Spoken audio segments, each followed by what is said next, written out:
శ్రీ గణేశ శారదా గురుభ్యో నమః. శ్రీ పరాభవనామ సంవత్సర పంచాంగ ఫలితాంశాలలో మొదటగా గ్రహాల యొక్క స్థితిగతుల గూర్చి మనం మాట్లాడుకున్నాం. ఇప్పుడు ఈ రాజాది నవనాయకులు గ్రహాలుగా ఏ విధంగా ఉన్నాయో మనం తెలుసుకుందాం. మొదటగా రాజు గురువు, మంత్రి కుజుడు, సేనాధిపతి చంద్రుడు, సస్యాధిపతి, సస్యము అంటే పంటలు, ఈ పంటలకు అధిపతి గురుడు, ధాన్యాధిపతి బుధుడు,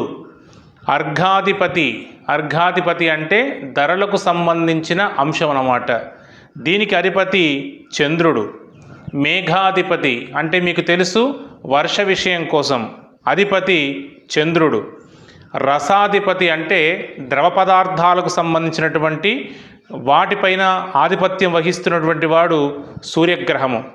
నీరసాధిపతులు అంటే నీరసాధిపతి అంటే రసవస్తువులు కానటువంటి వాటిని నీరసాధిపతి అని అర్థం. నీరసాధిపతికి గురువు అధిపతి.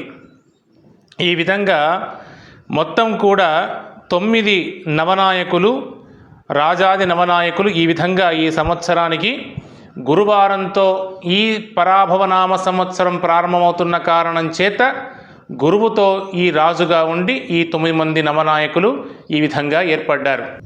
ఈ పరాభవనామ సంవత్సరంలో రాజాది నవనాయకులు ఈ విధంగా ఏర్పడ్డారు తెలుసుకున్నాము. వారి యొక్క ఫలితాంశాలు, ఈ పరాభవనామ సంవత్సరానికి ఫలితాంశాలు. ఈ సంవత్సరము గురువు రాజుగా ఉండడం చేత బ్రాహ్మణులు వారి వారి బ్రాహ్మణ్యం పట్ల, కర్మల పట్ల ఆసక్తి కలవారుగా ఉంటారు. నాయకులు న్యాయ మార్గంలో సంచరిస్తారు. నిత్యావసర వస్తువులు ప్రజలకు సులభముగా లభిస్తాయి. ప్రజలు ఆరోగ్యంగా ఉంటారు, బలం కలిగి ఉంటారు. అక్కడక్కడ అగ్నిబాధలు ఉంటాయి. రాజులకు యుద్ధ భయం ఉంటుంది.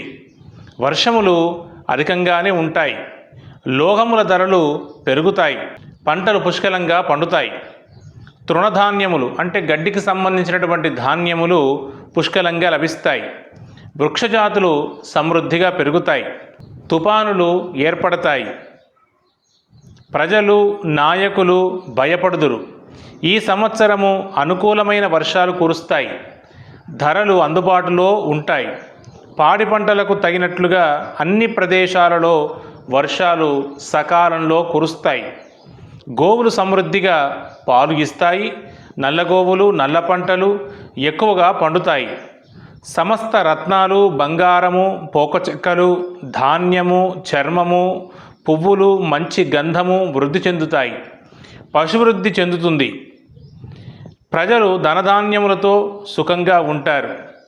ఈ సంవత్సరము ప్రజల వలన ప్రభువులు తిరస్కారములు, పరాభవము పొందుతారు అని ఇక్కడ మనము ఈ పరాభవనామ సంవత్సర ఫలితాంశాలను తెలుసుకున్నాం.